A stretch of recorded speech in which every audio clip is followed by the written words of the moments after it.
What exercise? Mind and body.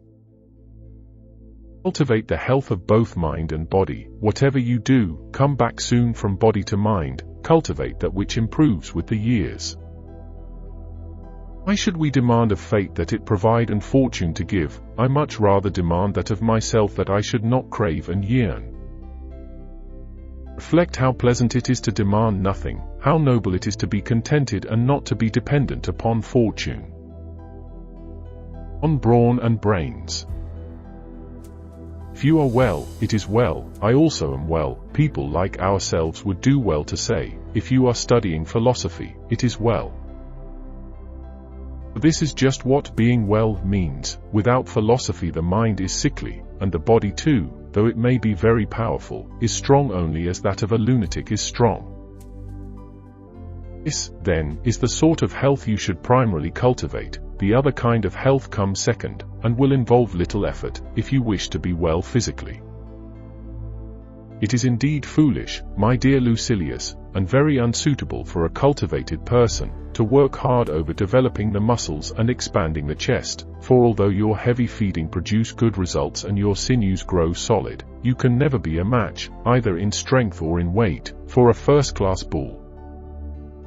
Besides, by overloading the body with food you strangle the soul and render it less active. Accordingly, limit the flesh as much as possible, and allow free play to the spirit.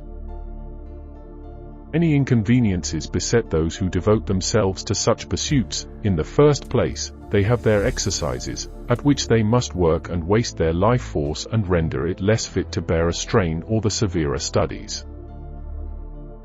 Second, their keen edge is dulled by heavy eating, whose day passes satisfactorily if they have got up a good perspiration and quaffed, to make good what they have lost in sweat, huge draughts of liquor which will sink deeper because of their fasting, drinking and sweating. It's the life of a dyspeptic.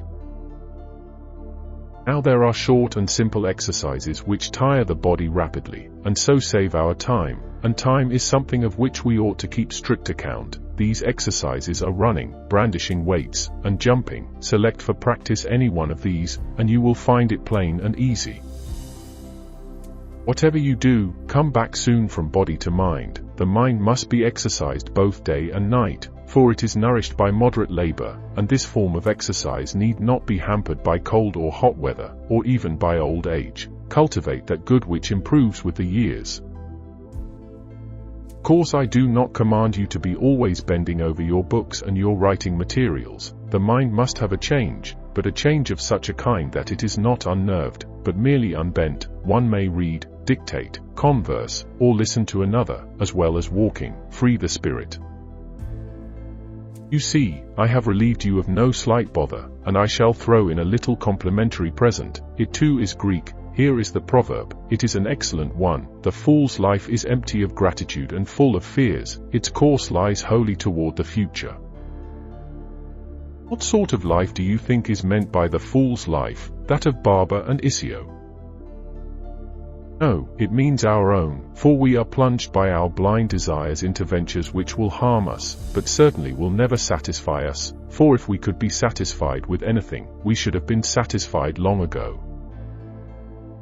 Nor do we reflect how pleasant it is to demand nothing, how noble it is to be contented and not to be dependent upon fortune. Therefore continually remind yourself, Lucilius, how many ambitions you have attained. When you see many ahead of you, think how many are behind. Fix a limit which you will not even desire to pass, should you have the power. At last, away with all these treacherous goods. They look better to those who hope for them than to those who have attained them. If there were anything substantial in them, they would sooner or later satisfy you. As it is, they merely rouse the drinker's thirst. Away with fripperies which only serve for show. As to what the future's uncertain lot has in store, why should I demand of fortune that it gives, rather than demand of myself that I should not crave? Why should I crave? Shall I heap up my winnings, and forget that one's lot is unsubstantial? For what end should I toil? Lo, today is the last, if not, it is near the last. Farewell. Seneca, Stoic Taoist.